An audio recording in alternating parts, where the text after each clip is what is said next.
بسم الله الرحمن الرحيم. الحمد لله والصلاة والسلام على رسول الله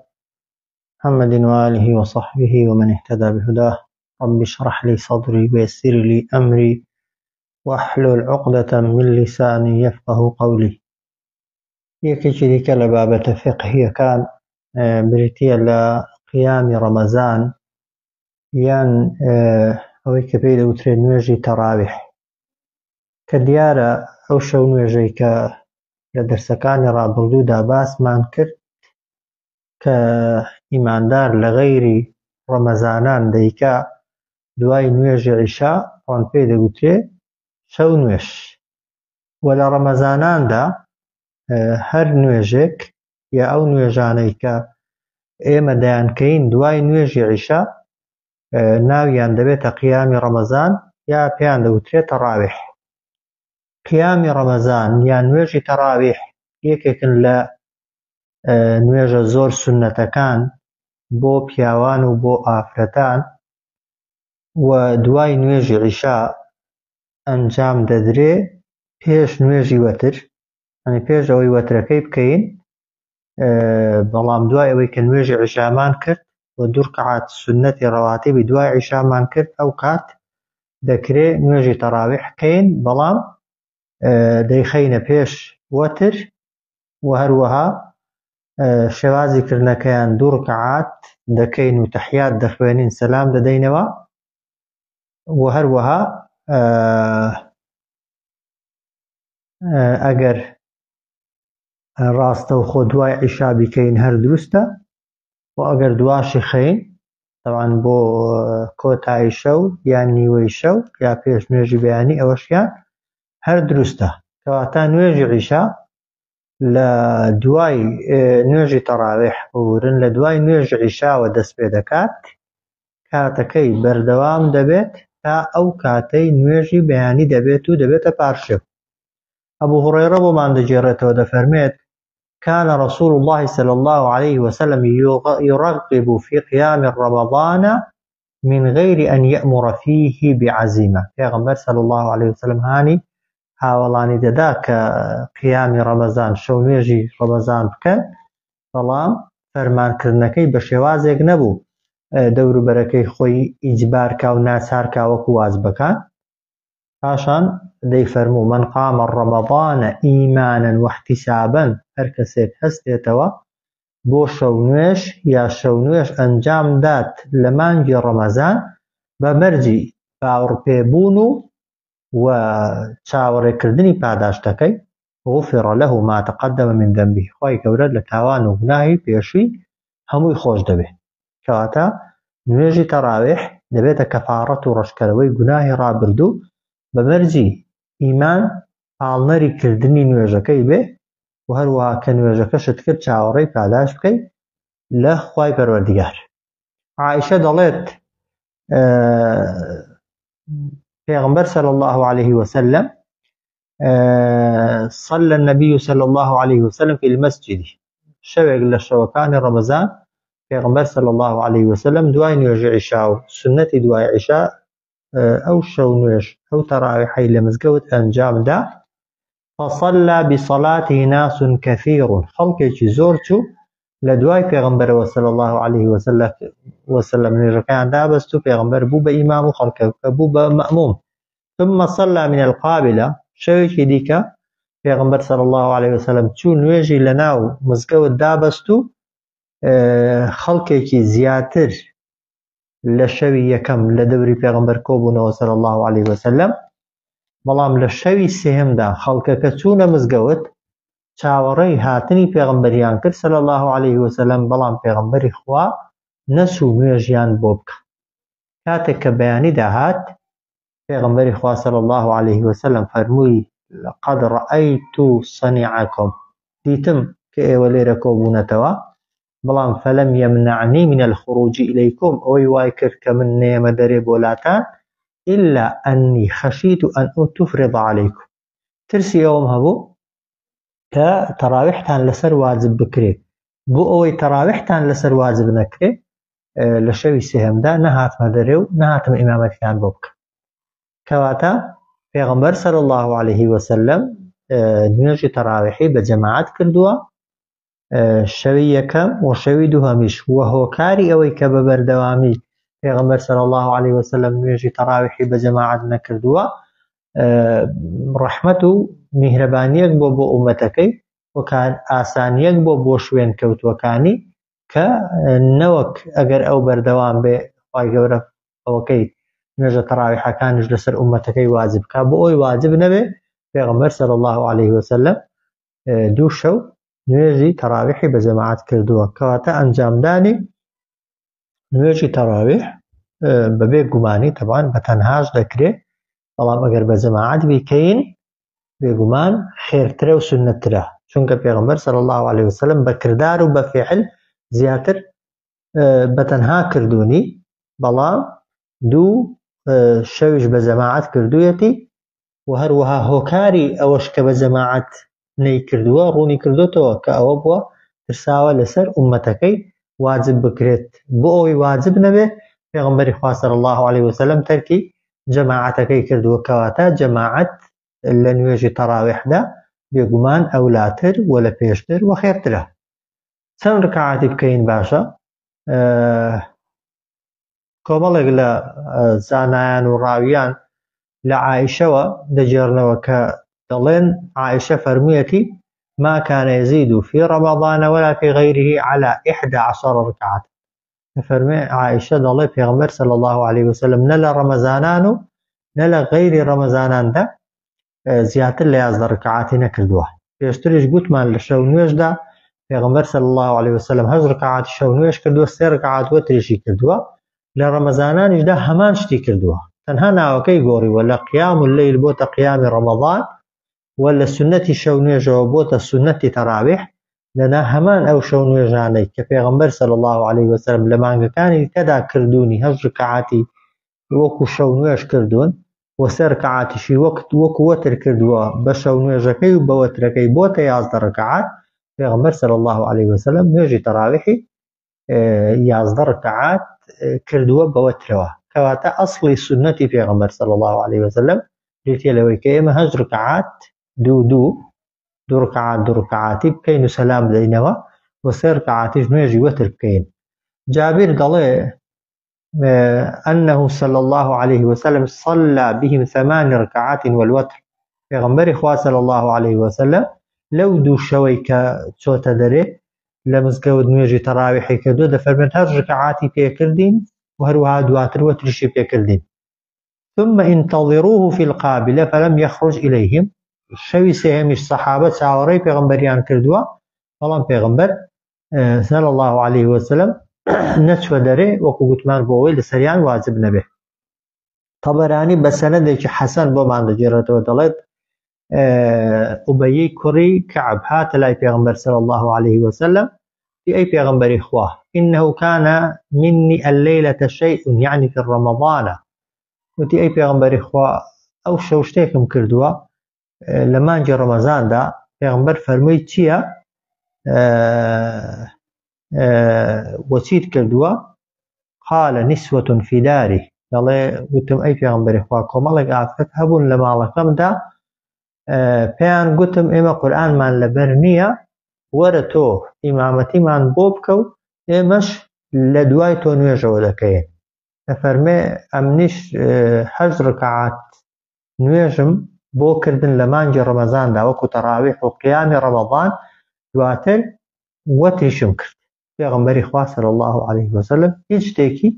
پێ نەگوت و هیچ ڕخنەیەکی لێ نەکرد کەواتە ئەوەش ئیقراری پێغەمبەرە صلی الله عليه وسلم پێغەمبەر خۆی بە فعلی 8 ڕکعاتی کردووە و 3 ڕکعات وەتری کردووە 11 ڕکعات و هەروەها ئوبەیی کوڕی کەعبیش لە ماڵی خۆیدا ئیمامەتی کردووە 8 ڕکعاتی کردووە وەتری کردووە پێغەمبەر صلی الله عليه وسلم هیچ ڕخنەیەکی لێ نەگرتووە لە بەرامبەریدا بێدەنگ بووە کەواتە ئەوەی کە سنەتە و لە خودی پێغەمبەرەوە صلی الله عليه وسلم جێڕدراوەتەوە و ڕیوایەت کراوە بە صحیحی تەنها بریتی بووە لە ئەنجامدانی 8 ڕکعاتی تەراویح 3 ڕکعاتی وەتر بەڵام بە صحیحیش هاتووە کە لە سەردەمی عومەری کوڕی خەتاب و هەروەها لە سەردەمی ئیمامی عوسمان کە ئەوانە خەلیفەی ڕاشیدینن پیغمبر صلى الله عليه وسلم فيما أن الله عليكم بسنتي وسنة خلفاء الراشدين لسرتان بالربازي منه سنتي من السنة خليفة كان مجبجيكا إمام عمر وإمام عثمان لسردمي خواندا تابز ركعات شونيش وسنة تراويح وقيام رمضانيان كردوا بوي جمهور علماء حنفية كان حنبلية كان إمام داود وزوريني أهلي علم لسر أوان كالإمام عمر وجراويان توكا درستا ونك درستا دكريب لين سنة أجر لا يازدش تتبراندو جيشتي بيز ركعاتي بيقمان هز ركعاتك اقتداء بفيغمبر صلى الله عليه وسلم وأجر بيكي ببستو اقتداء بإمام عمر وعثمان وبكي ديسان جيب ذكرني فرمودي بيغمبره كبيغمبر صلى الله عليه وسلم كي فرموين ربازي منو ربازي خليفة كان بقرن وهروها إمام ثوريش وهروها ابن المبارك وإمام شافعيش دلن إما بستو معنا وبيمان قيشتوا كالدواي بيغمبر صلى الله عليه وسلم لنا ومكة ومسقوتي مكة مسلمانان بيز ركعات نوێژی تەراویحیان کردووە و هیچ کەسێکیش ڕەخنەی لێ نەگرتوون و پەیوانە بۆ شتێکیان کردووە کە پێچەوانە بێ لەگەڵ کرداری پێغەمبەر صلی الله عليه وسلم. کەواتە زانایان هەندێکیان دەفەرموون ئەگەر ئینسان 11 ڕکعاتی بکە ئەوە ئەسڵی سنەتی پێغەمبەرە صلی الله عليه وسلم و ئەگەر کردت بە 20 بێگومان ئەوە جێبەجێکردنی سنەتی سەحابەی پێغەمبەرە صلی الله عليه وسلم کە بەویان دەگوترێت سنەت بەویان دەگوترێت مستەحەب کە بەبێ گومانی ئەوەی پێغەمبەر کردوێتی صلی الله عليه وسلم ئەولاترە بەڵام ئەگەر لەوە شتێت پەڕاند و ئەنجامتدا بێگومان هیچ ئیشکالێکی نەک تێدا نیە بەڵکو ئەوەشیان جۆرێکی دیکەیە لە جێبەجێکردنی فەرموودەی پێغەمبەری خوا صلی الله عليه وسلم.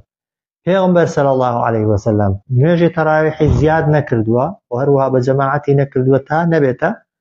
واجب و بارگرانایی و قورسایی لەسەر ئومەتەکەی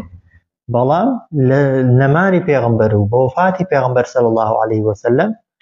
ئەو مەترسیە نەما چونکە دوای پێغەمبەر صلی الله عليه وسلم هیچ شتێکی دیکە واجب ناکرێت کەواتە 11 ڕکعاتی بکەین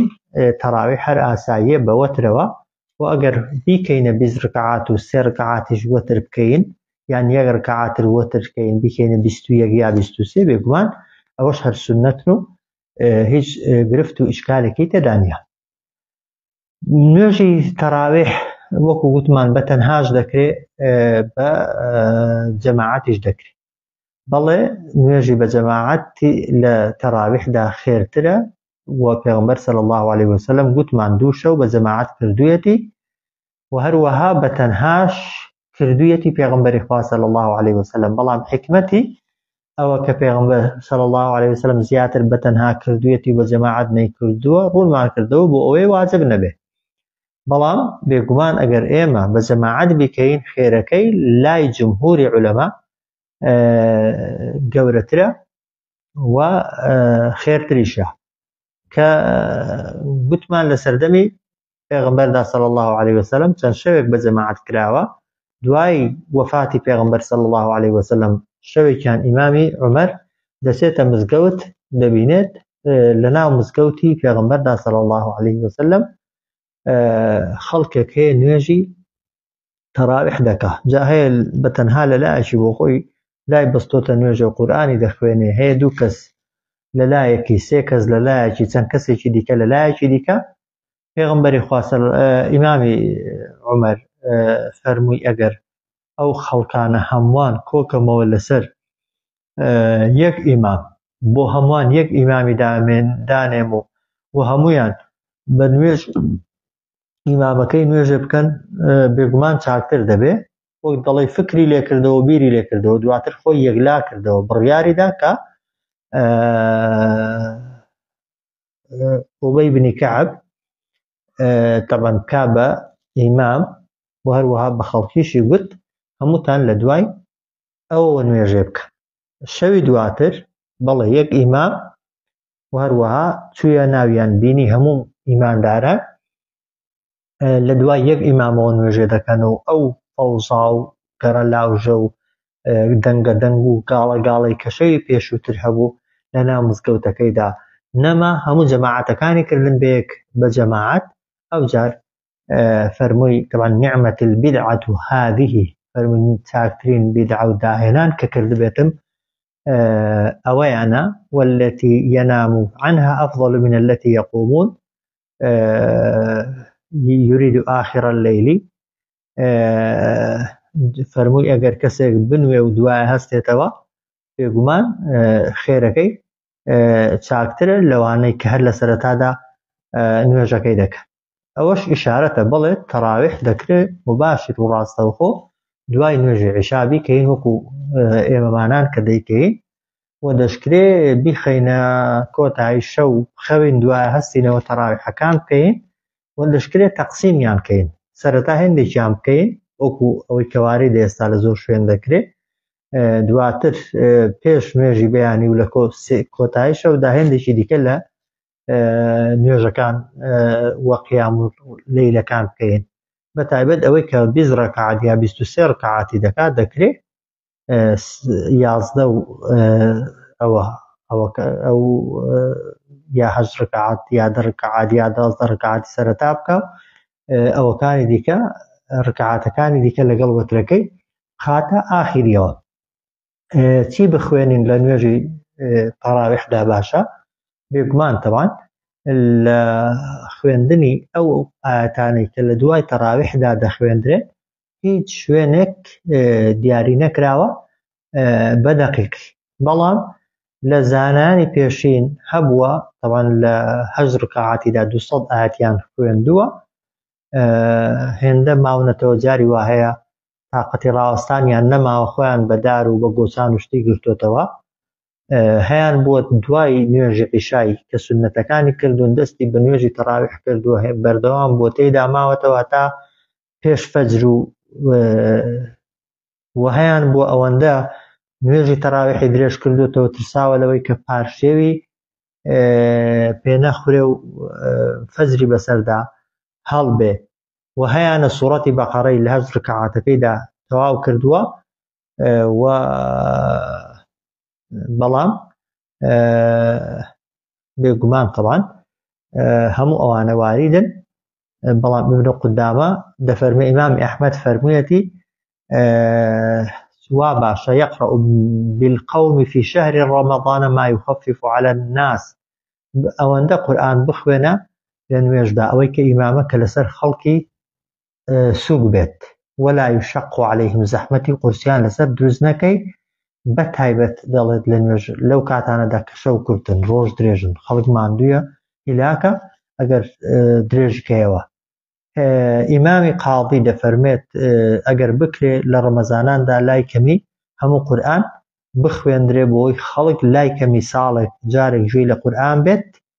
و دەڵێ ناپەسندە لە ختمێکی زیاتر بکەیت بۆی توش خەڵک تووشی زەحمەتی و تووشی ئەوەی نەبێ لە حاڵەتی طبعا ڕێی سەوابترین ڕاستترین ڕێی ئەوەیە ئەگەر ئەوانەی لە دواتەوە نوێژێ دەکەن هەمویان یەکدەنگ و ڕازی بن بەوەی کە قورئانی زۆر لە تەراویحدا بخوێنی جوزئێکە دوو جوزئە یعنی هەمویان ڕازی بن پێت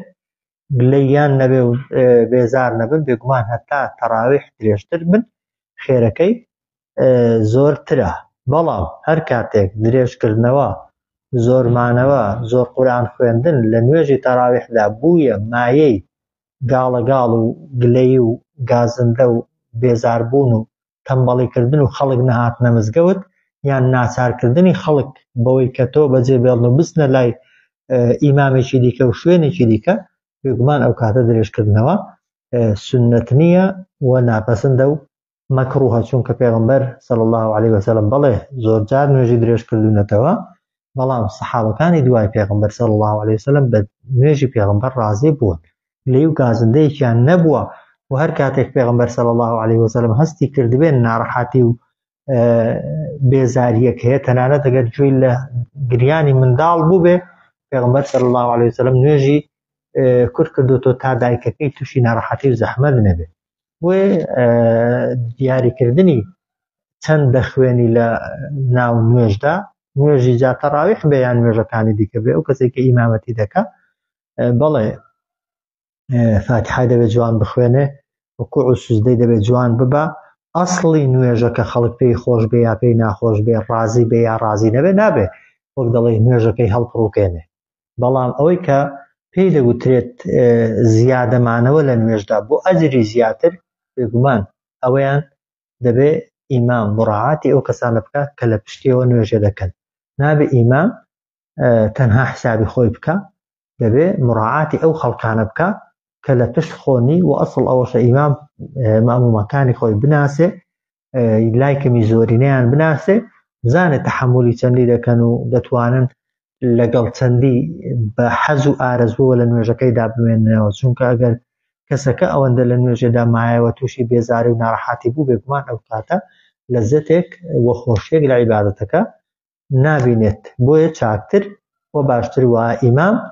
مڕاعاتی خەڵکیکە. ئەگەر خەڵکەکەت پێ ڕازی دەکرێت و ڕازین بەوەی کە زۆر لە ناو نوێژدا بمێنیەوە و توانیت لە ڕەمەزاناندا ختمێکی بکەی و شەوێ جوزئێک قورئان بخوێنی، بێگومان ئاساییە. بەڵام ئەگەر بەهۆی خوێندنی جوزئێک یان بەهۆی ئەوەی کە تۆ ختمێک دەکەی خەڵک تووشی ناڕەحاتی و بێزاری بوو، تەحموڵ و تاقەت و سەلیقەی نوێژەکەیان نەما، بێگومان ئەو کاتە درێژکردنەوە هیچ سنەتیەکی تێدا نامێنێت. چونکە پێغەمبەر صلی الله عليه وسلم فێری کردوین، پێمان دەڵێ ئەگەر ئیمام بووی نوێژەکەت تەخفیفکە، چونکە لە پشتەوە نەخۆش و پیر و پەککەوتە و خەڵکی وایە تەحموڵ ناکە. بەڵام ئەگەر بەتەنێ بووی نوێژەکەت چەندی حەز لێ درێژکەوە. بەداخەوە ئێمە زۆرمان لە نوێژی تەنیاییدا ڕاکەڕاکمانە و خێراین، بەڵام کاتێک دەبینە ئیمام و دەچینە پێشەوە جاری وایە لەبەرەوەی خۆت قورئانەکە دەخوێنی و خۆت دەنگت بەرزە و تەرکیزت زۆر دەڕوا، ماندوو نابی، پێ دوای ئەوانەی پشت خۆشت ماندوو نەبووە. ئیمام دەبێ مڕاعاتی خەڵکی پشت خۆی کات، نابێت بە هیچ شێوەیەکی نوێژ درێژی ئەوەی کە لەبەر سنەتیەتی و خێریەتی ئەوە نوێژەکە درێژ دەکەی. وەکوتم نەک ئەسڵی ئەوەکەی فاتحای خەڵک فریانەکەی فاتحای بخوێنێ، ڕکوع و سوجدە بە جوانی نەبەی بە بیانوو ئەوەی کە سنەتە نوێژە زوو تەواو بکەم. نە، لە ئەسڵی نوێژەکەیدا لە تەمانینە و مانەوە لە ڕکوع و سوجدە و هودوء و ئارامی حرەکاتەکاندا مڕاعاتی هیچ کەسێک ناکەی. ئەسڵی نوێژەکە نابێت بۆ هیچ کەسێک تێک دەی، ئەوەی تااقەتی نییە و ناتوانێت خۆکەس بە تۆ بزی نوێژە پێ ناکە، بە تایبەتی نوێژە سونەتەکان با نەکە. بەڵام زۆر قورئان خوێندن و زۆر مانەوە ئەوانە سونەتن، بێگومان لەوەدا مڕاعاتی ئەو کەسانە بکەی کە لە پشتەوەنە چاکترە و باشترە. خوای گەورە لە هەموو لایەکمان قبوڵ کات و خوای گەورە عیبادەت و خواپەرستیەکانمان بەسەردا نەداتەوە. صلى الله على سيدنا محمد وعلى آله وصحبه أجمعين.